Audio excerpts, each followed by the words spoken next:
Hi, I'm Vicki Wright Hamilton, and welcome to Ignite.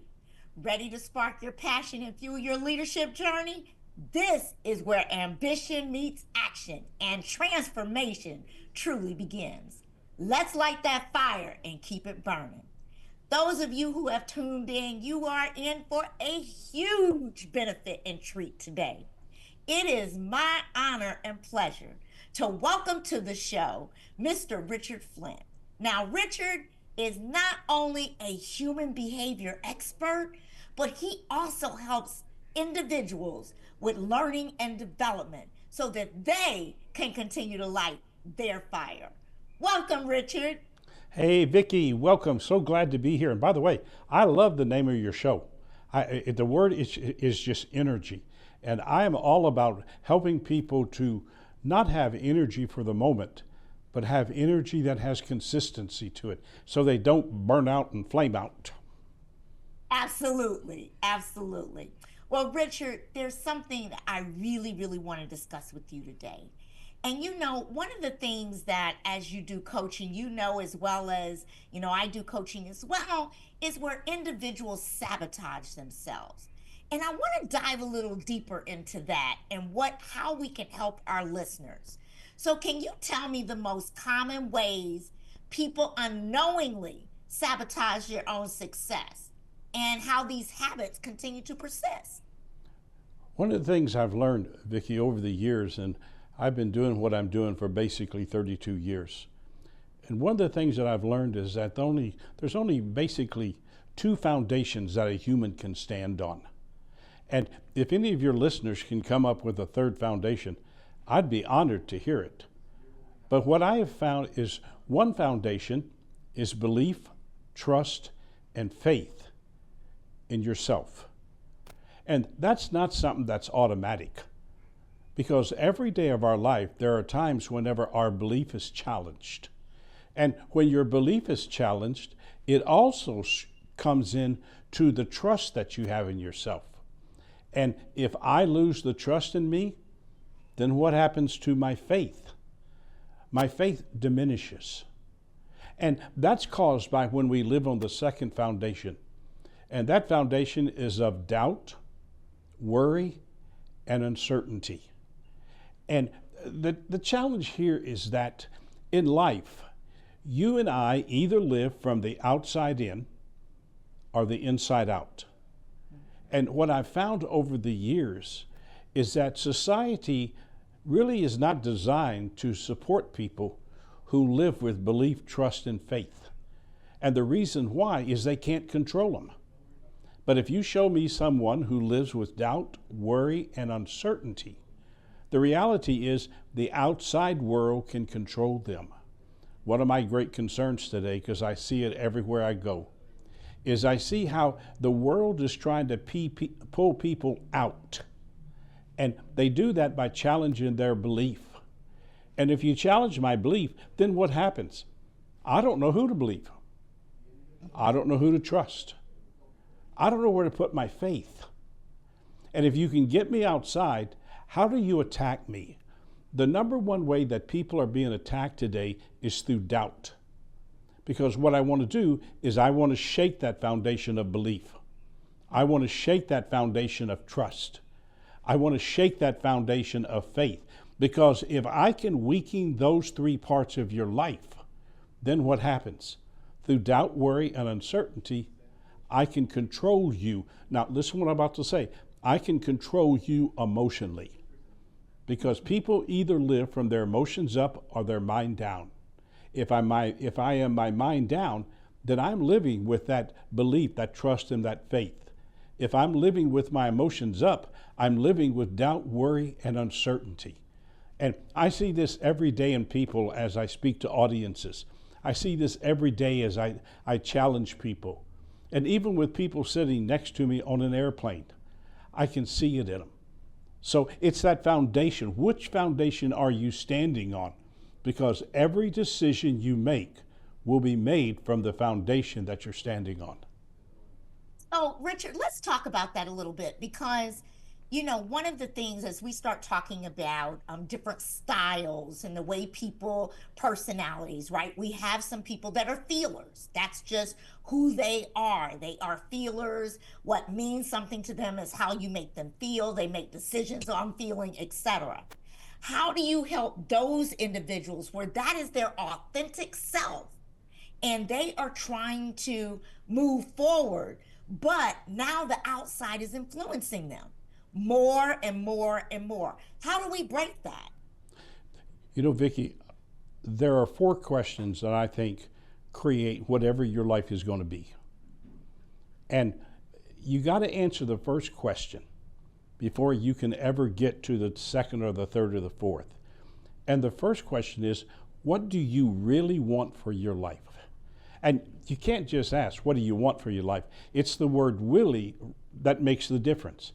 Because really is where you get the clarity. Really knowing what you want for your life is where you find your purpose. Knowing what you really want for your life sets that foundation. If I don't know what I want for my life, then how am I going to live? Doubt, worry, and uncertainty. But if I know my purpose, and if I can get up each day with that purpose for my life, then what happens? I'm guided by the belief that this is what God wants me to do with my life. And then I have the trust that says, you know what? I believe this is the pathway for me. And I'm going to trust that it's not going to be easy. Growth is one of the toughest things people ever do. That's the truth. Yeah, and if you don't trust yourself, then what do? I open myself from the outside in. And then I got to have the faith. And that faith says, I believe and I trust this is where I'm supposed to be. And then the second question, and this is your discovery question. Why do I really want this? Is this something I want for my life? Or is this something that other people have programmed me for my life? I have worked with so many people that when you start talking to them and you ask them, why do you want to do this with your life? They'll look at you with that blank stare, and it's like they don't know. It's like this young man when I was teaching at Ohio University. He told me one day, he said, Richard, I don't want to be a doctor. I said, you're in your third year of med school. Why are you here? He said, because ever since I could talk to my dad, he said, Steve, I am going to be so proud of you when you become a doctor. He says, I never wanted to be a doctor, and I don't want to be a doctor. So I brought his dad in, and the three of us were talking. And I said, Steve, tell your dad what you told me about being a doctor. He wouldn't look at his dad. He put his head down, and he said, Dad, I don't want to be a doctor. I've never wanted to be a doctor. You should have seen the look on his dad's face. And he leaned in and said, goodness. Yeah. He said, why didn't you tell me? He said, I didn't want to disappoint you. He said, what do you want to do with your life? He says, I want to be a drummer in a band. Now, that's a lot different than being a doctor. And he said, Steve, if you had just told me. And, there's so much emphasis today on the why. There's so many books being written on the why. And I don't like what their premise is, that you start with the why and you move to the what. If you don't know the what, you'll never figure out the why. So it's what do I really want for my life? Why do I really want this? And then now the questions turn to commitment. And the third question is, what price are you willing to pay to achieve this in your life? You know this as well as I do, because I think we've both had journeys where we've come to crossroads where we've had to play with the price. And if the price is not acceptable, what do? You walk away. If you have the price and it's acceptable, then what do you have? You have something that's very important. It's not just commitment. It's commitment with conviction. And it's that conviction that takes you through the tough time.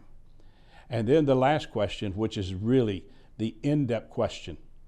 What behaviors will you have to improve in order to achieve this in your life? And those are the four questions that keep you focused, keep you in harmony with yourself, that keep you to be able to live from today to tomorrow rather than yesterday to today. I really appreciate that because those four questions that you're providing really are giving us guidance as we're looking forward. But as you mentioned, I think there's a piece we have to delve a little bit more into, because as I do a lot of leadership coaching, as I'm working with even CEOs of small businesses and others, when you ask them, what is it you want for your life? They don't know. How do you go through the process of helping them to discover what that what really is? Because I can't go on in my journey if I don't really understand the what. And if I can't answer that question, I don't know what my purpose is. I don't know what the what is. I need somebody to help me figure that out. What do you recommend in terms of doing that to move forward? Vicki, the first thing that has to be realized is that yesterday is a reference library, not a room to live in. And there are a lot of people who are in, quote, a leadership position, but they're not a leader, they're a participant in the confusion. So one of the things I want to do is I want to do a history on them. You know, what is the purpose of your life? Mm-hmm. How did you get where you are today? What do you think has been the biggest struggle that you've had that has been an awareness to you of what you need to do, why you need to do it? What are you willing to do to achieve it? And are you willing to be honest with yourself? I learned when I was doing private counseling, most people want honesty as long as it's not honest. And they can be honest about everyone else except themselves. I had this guy one day, he wanted me to come spend a year inside his company. It was funny. He said, you know what, Richard, I know all about you. I have researched you. And I know that if I offer you the invitation and you come work with my company, you're going to want to look at me. And he said, I'm not the issue. The issue is my people.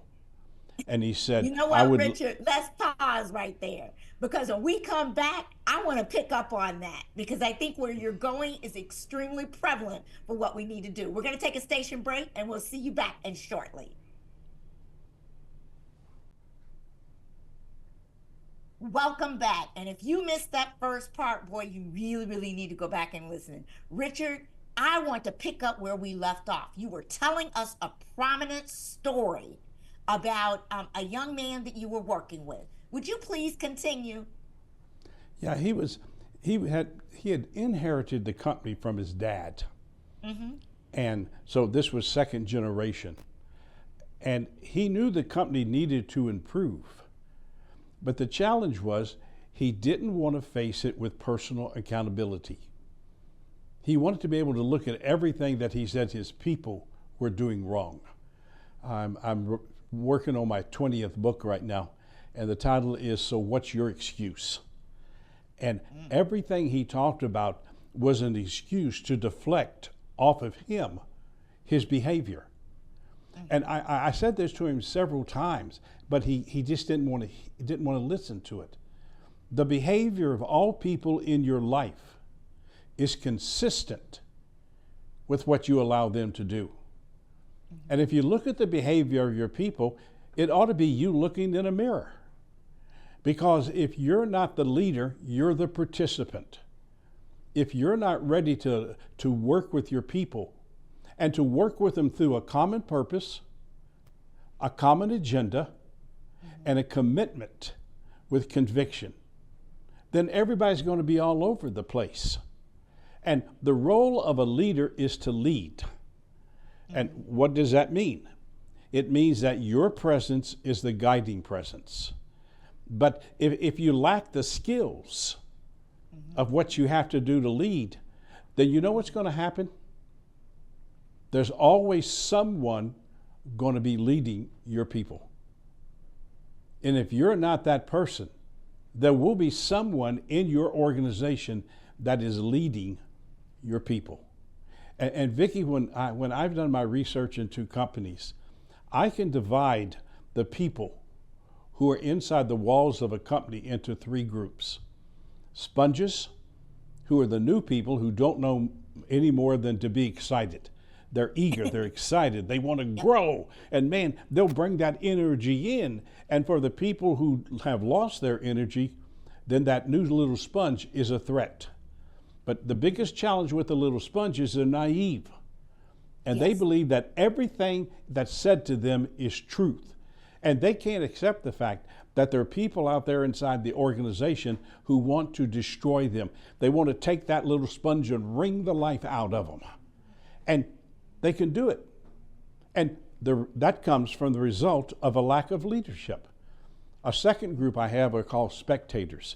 These are the people who go to work each day, not to work, but to watch. And every day they show up.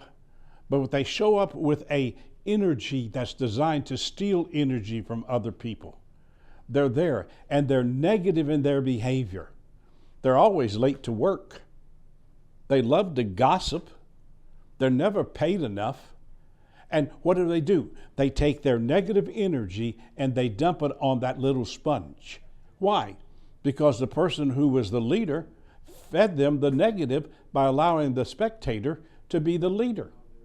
And then you have a third group I call camels. And these are the backbone of the company. These are the people who you depend on. And I would bet you if you own a company and you're listening to this, you have certain people in your organization that if you need something done and you need it done right, you depend on those people. Mm-hmm. But what are you doing to them? You're punishing them. Why? You got the spectator over there that could do it, but they're not going to do it. Or if they do it, they're going to screw it up. And here's this camel, and their thought is, hey, I know I'm busy, but let me do this.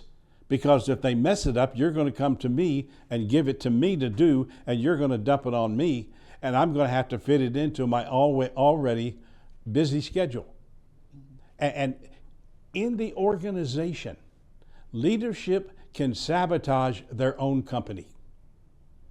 Leadership that doesn't understand the difference between leading, and leadership become that which is part of the sabotaging of the company.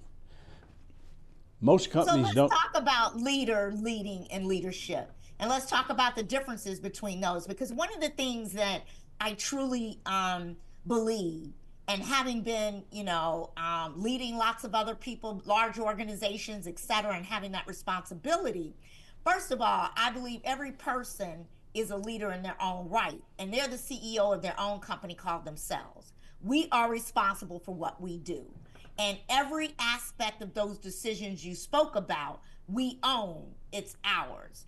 When we work for somebody else in a company and we have an employee, there's one thing to go into work, I'm just going to do my job and get my paycheck. There's another thing to go in and say, oh no, I'm passionate about what I do and I believe in this company and I want to help it grow. And then there's that negative energy you talked about coming in going, you know what? This is whatever. I'm just going to come in when I come in. I'm going to do what I got to do. I'm going to do the negative, etc. So I think that when you start marrying that with the three of leadership, and what all of that means, there are some definite delineations that we need to speak about. Can you talk a little bit about those three? Yeah, the leader who is the person who has been given, and most people stop there. They've been given the role to lead. You can't stop there. A leader is the person who has been given the responsibility and has accepted the responsibility that goes with being the leader of a company. And then if they're the leader, then what do? They create leadership.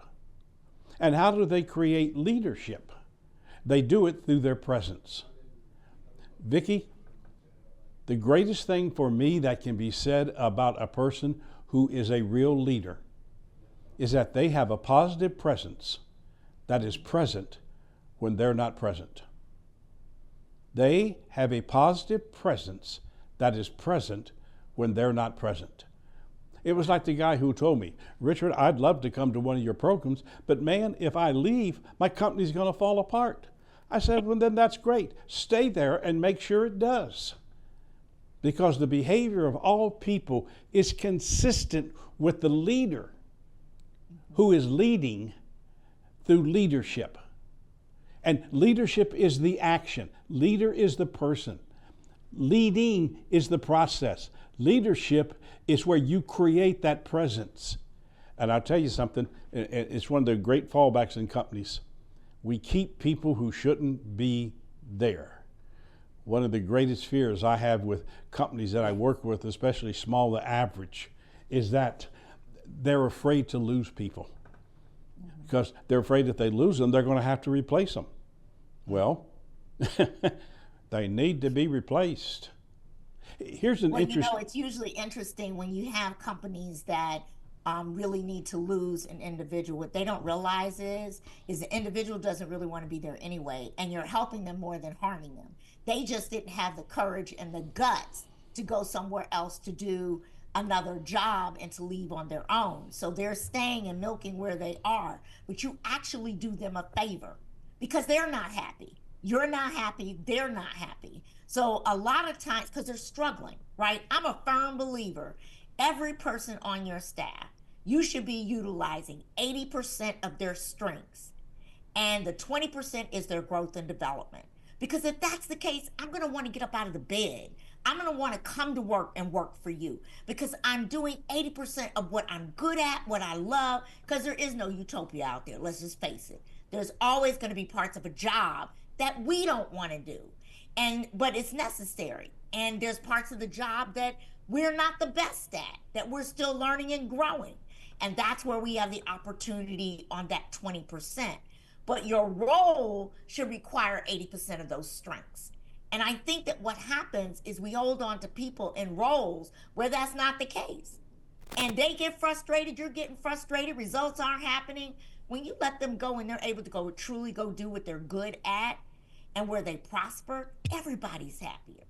It's just hard to take that step because the first thing you think about is, oh my gosh, I gotta train them. I don't have time. Oh my gosh, how they, all the things that I have to do, everything that's on my plate, trying to find the right person to come in. It's going to leave a hole in the organization. The process isn't going to flow, etc. All of those things become extremely important. Yeah, one of the 5 skills that every exceptional, and my emphasis is not on good, great, or average. My emphasis today is on becoming exceptional. And one of the 5 skills that the exceptional leader has to do is they have to be willing to confront. Here's my foundational thought. Anything you don't confront, you validate. And that's true across the board in your life. Anything you don't confront, you validate. So if Vicki, I need to have a conversation with you about your behavior and I won't have it, then what have I done? I've told you it's okay. Now, if I do that, what happens? It's no longer your issue because all you're doing is doing what I've given you permission to do. And then you get upset with me. And what happens? Rather than confronting, and the purpose of confrontation is solution. And so many people don't like confrontation because they associate it with criticism. Criticism is a far different point than confrontation. Because criticism is me reacting when I've had enough with an exclamation point behind it. But confrontation is me walking in with a semicolon. And if I was to have a confrontation with you, this would be my conversation with you. Vicki, I need to apologize to you because I've allowed you to have behaviors that aren't really right for where you are. And I want to apologize to you and tell you I'm sorry, but you're never going to do it again. So I have a question for you. Are you willing to work with me? Together, can we resolve this? And if we can't, then you know what? You are going to have to exit this company because I can't allow you to continue to bring this behavior and create crisis and confusion within the organization. So Vicki, what can we do? Richard, we're going to take a break. And when we come back, I love how you ended that on talking about behaviors. We're going to pick up on that conversation. We'll be right back.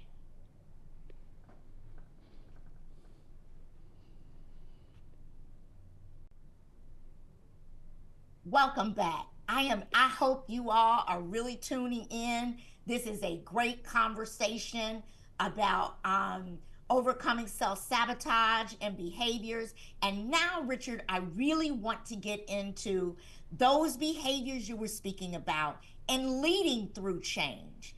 and helping others as they are facing change every single day. As I always say, change is the only thing we can count on as we continue to move forward.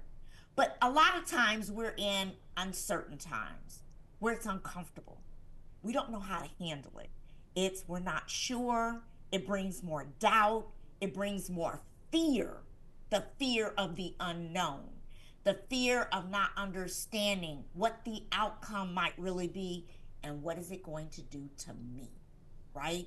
That favorite radio station, what's in it for me? How is it going to impact me? So I really would love to get your perspective on behaviors and how to maintain clarity with individuals that you're working with during uncertain times. How should we handle that? What is the best way to move the organization forward? You know what, Vicki? If you ask anyone who's been in one of my audiences all over the world, and you ask them, what do you remember about that guy? They're going to tell you 3 words: behavior never lies. That the essence of truth is not what someone says, it's what they do. And so many people talk about change, but it's one of the most frightening things you can ever ask a human to address. I'd like for your listeners really to pay attention to what I'm about to say. From the day I was born, from the day Vicki was born, from the day you were born, you and I, throughout our lifetime, are going to fight 6 fears. And the interesting thing is, Vicki has these same 6 fears as I do. You have the same 6 fears. And with these 6, one of the 6 is your predominant fear. And what that fear does, if it comes to the point that it emotionally owns you, now listen to me, it's no longer fear, it's being afraid. So let me walk you quickly through these 6 fears. And let's see if any of these have created an element of fright in your life. Vicki already gave you the first one. It's the fear of the unknown. And how frightening can the fear of the unknown be? We all like routines in our life. We all like to have a plan where we're going. But you know the interesting thing in life? It's inconsistent. Why? Because the terrain of life is always changing. And have you ever had it change without your permission? Now, do you think that can take just a moment of fear to an attitude of fright? And what happens if I become afraid of the unknown? The result, I no longer am willing to take risk. I'm going to lock myself in a circle of sameness. And every day I'm going to get up and I'm going to talk about what I want for my life. And I can even sound motivated, but ask me to do it. And what happens? I'm stuck. The second fear is the fear of abandonment. I'm going to lose someone out of my life. I used to do a lot of marriage counseling, and you got to know that God had a sense of humor. He put man and woman on this earth to live together harmoniously. And that's always a challenge. But you have no idea how many times I've had women in my counseling room. I remember this one lady, her name was Mary. And when she showed up for the 3rd time, she looked just like she did the first time. Her eye was swollen. You could see the fingerprints on her face where she had been slapped. And I said, Mary, why do you stay? Well, he loves me. How do you know he loves you? Because every time when he sobers up, he tells me he's sorry and he hugs me. I said, Mary, you're fooling yourself. Why do you stay? And I finally got the bottom line answer. Having him in my life is better than having no one in my life. I can't be alone. And there's so many people that stay in bad situations for the fear of being alone. And being alone is one of the most tragic diseases we face. Yes. But if you can't be alone, it's an indictment against how little confidence, belief, trust, and faith you have in yourself. The third of those fears is the fear of failure. And failure is an interesting word. And one of my books that I've written I have 4 volumes of dictionaries that I've written. And this is my definition of failure. It's one word: fertilizer. That's all failure is. It's fertilizer. It's you getting knocked down. You have 2 choices: stay down or get up. And failure is the opportunity to get up, because when I get up, I now have something new to apply in my life. If I stay down, I now have more reasons, excuses, and justifications to not get back up in my life. I'm going to have to use that, because when I say failure or failing, I don't ever think of it as fail. I think about it as first attempt in learning. The Yeah. exact same thing. You're fertilizing. You did something, you learned from it. Let's fertilize it, and now we can grow it and find out what we need to do to make a difference. I'm going to have to use that. I love your fertilizer. I'll give you credit for it, but I'm going to have to use that fertilizer. I love it. Okay, it'll cost you a quarter. Okay. And then there's the fear of rejection. And this is another big one. Someday, maybe somehow you and I can talk about this, but when I was 16, I was adopted when I was 2 weeks old.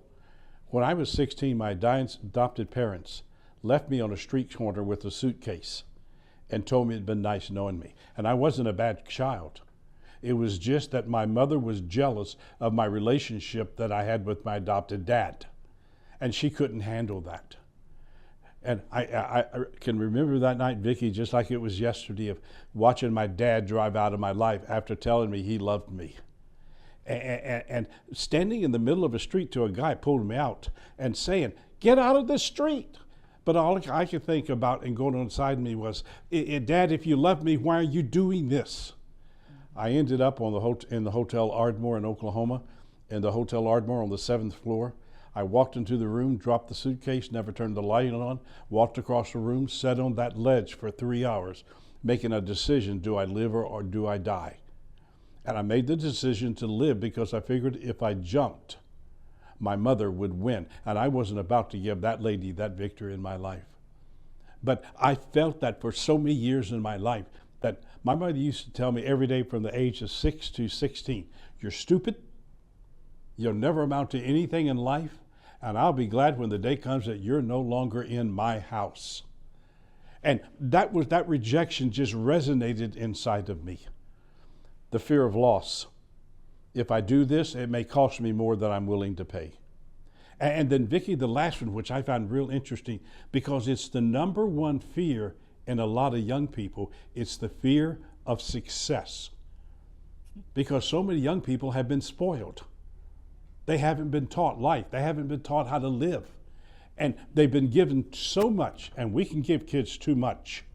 And that's so they expect things just to keep being given to them.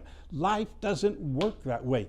But if you don't understand that all success is putting one foot in front of the other with purpose, agenda, and commitment, that's success.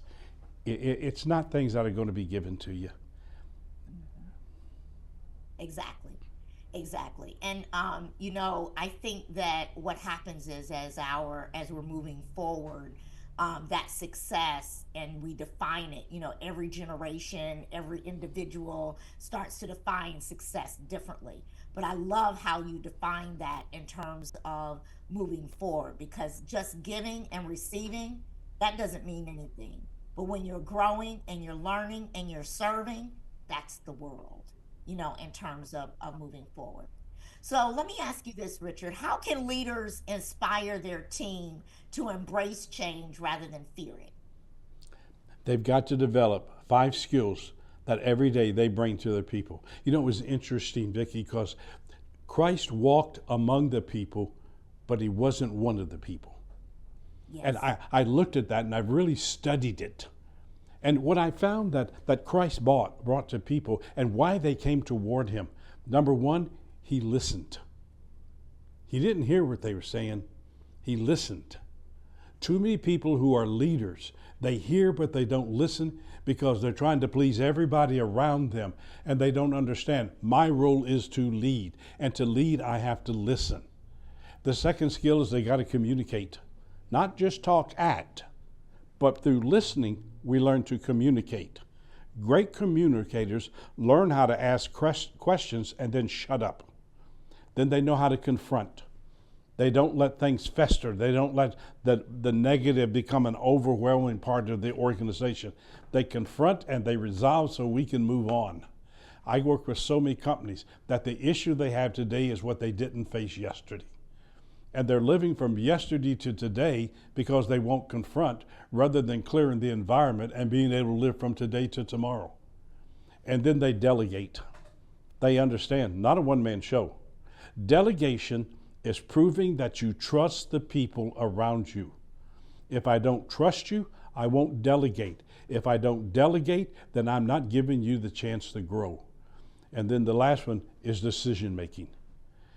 When a decision needs to be made, you need to gather that inner core around you. Y'all talk about it, you decide, you find the purpose, you create the agenda everybody agrees to, and then you step out with that purpose and agenda, creating the process to move from today to tomorrow.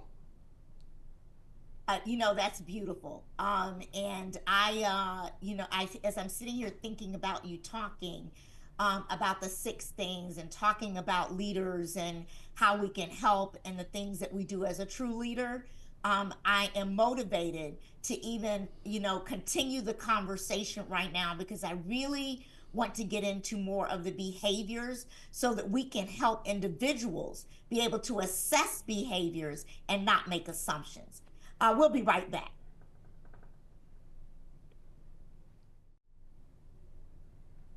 Welcome back. If you have not tuned into this show, you have missed a lot. You got to go back and rewatch it.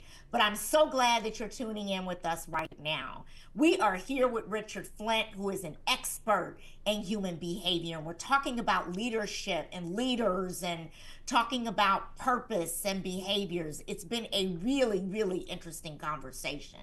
And as we've been talking about leading through change, Richard, I really want to dive deep into what behaviors, when people display behaviors, how do we really determine whether those behaviors are real or if it's our own baggage or if it's assumptions when we're looking at our leaders, so that we also are making the appropriate assessment of a leader versus saying you're not leading because you're doing A, B, and C.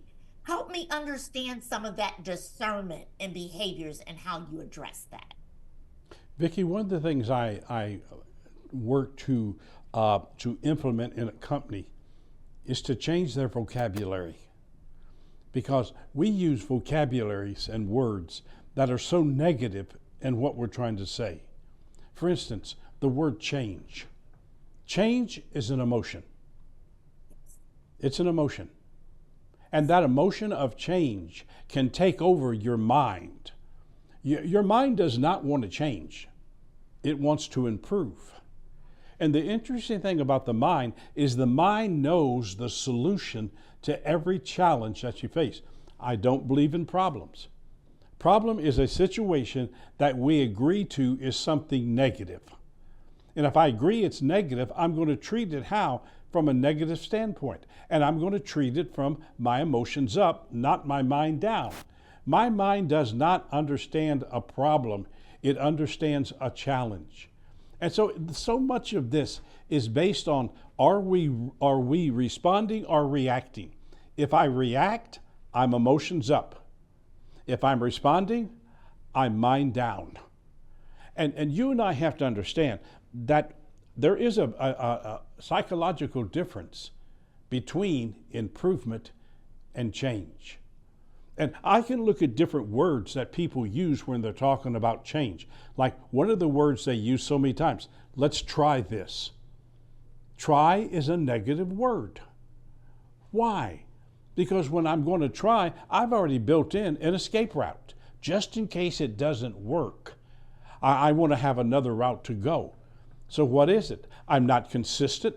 I'm not focused. I'm doubting. And why am I doubting? Because I'm worrying about what might happen. So I'm filling everything with uncertainty. Folks, understand this.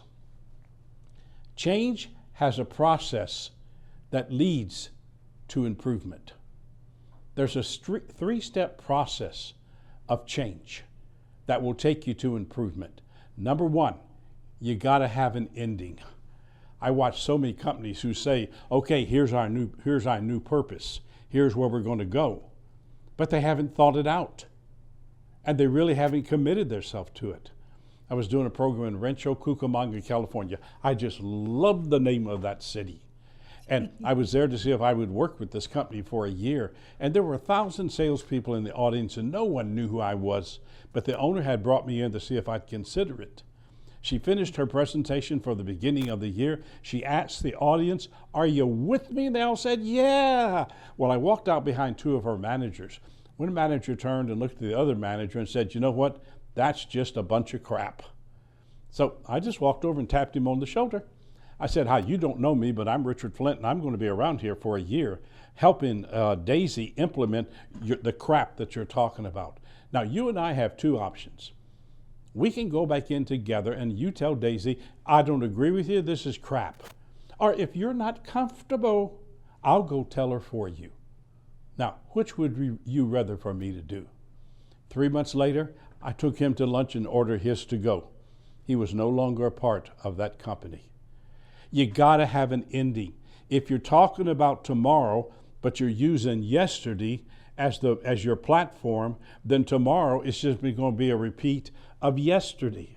And remember, yesterday is a reference library, not a room to live on. And an ending says we let go and we start looking forward. I'll tell you something, the front windshield is much bigger than the rear view mirror. And we have to look forward with this. The second thing is we have to have a time of regrouping. We got to pause. If we're going to improve, we got to pause. We got to look at who we've been. And we got to study whom we want to become. And if my emphasis is always on the who and not the whom, then we're not going to grow. The regrouping scene says, okay, here's where we've been. Here's where we want to get to. How are we going to plant a course to get to that place? And then the third step is you got to begin anew, not new beginnings. You take that away. It's not about new beginnings. It's about beginning anew. What does that say? We're going to take from the file cabinets of yesterday all of our successes, and we're going to put them into our plan to live from today to tomorrow. And what's going to be result? We're going to find a pathway not to change, because change is an emotion. We're going to find the pathway to improvement. And when we find that pathway to improvement, what happens? We create a new spirit. We create a new energy. And Vicki used the word, and it's such an important word. It's motivation, but it's motivation with momentum, not just motivation. Motivation standing alone is hype. It has to have motivation with momentum. Now, you said something that I would really like to get your perspective on, because I have a personal opinion about motivation. I don't believe anybody can motivate another individual. Motivation comes from within.